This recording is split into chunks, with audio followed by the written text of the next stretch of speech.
Sahabat setia Go Warrior yang dikasihi Tuhan, Shalom, kita jumpa lagi dalam edisi Go Warrior Express di Minggu 9 Agustus 2026, Minggu biasa yang ke-19.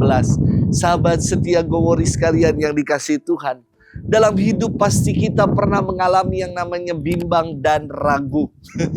Ada yang menyamakan antara bimbang dan ragu, namun buat saya berbeda.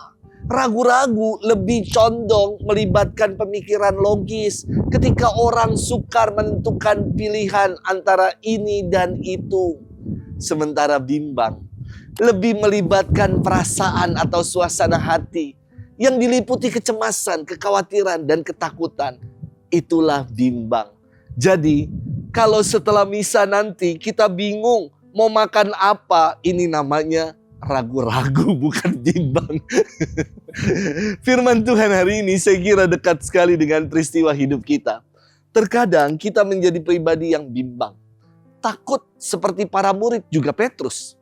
Saat angin sakal menerpa bahtera para murid, mereka ketakutan dan bimbang akan kehadiran Tuhan yang menghampiri. Bahkan mereka mengira Tuhan yang datang dan hadir di tengah mereka sebagai hantu. Ini udah takut tingkat tinggi yang membuat orang halu dan tidak lagi mengenali Yesus sebagai gurunya. Namun sapaan Yesus yang meneduhkan, ia bersabda, "Tenanglah, akulah ini, jangan takut." Sabda yang meneduhkan ini membuat Petrus dengan penuh keyakinan berkata, "Tuhan, jika benar itu adalah Engkau sendiri, suruhlah aku datang kepadamu dengan berjalan di atas air." Petrus ingin sungguh meyakini bahwa yang datang menghampiri adalah Yesus guru mereka. Dan Yesus berkata, "Datanglah." Petrus pun berjalan di atas air. Namun saat dirasakan angin kencang menerpa, ia bimbang. Ia takut dan akhirnya mulai tenggelam.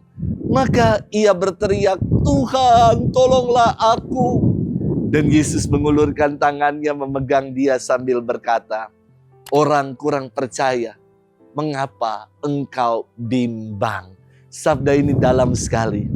Mengapa kita nggak percaya? Mengapa kita bimbang?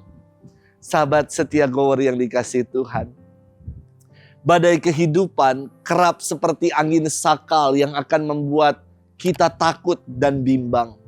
Kita bisa jadi halu, overthinking, karena tidak menyadari penyertaan Tuhan dalam hidup. Yesus selalu hadir, menyertai dan tidak pernah meninggalkan kita. Ia selalu berkata kepada kita, "Tenang, akulah ini, jangan takut." Maukah kita meyakini kebenaran firman ini? Hingga kita nggak lagi bimbang, nggak lagi takut dalam hidup. Selamat bermenung. Selamat hari Minggu, Tuhan memberkati kita selalu, Bapa dan Putra dan Roh Kudus. Amin.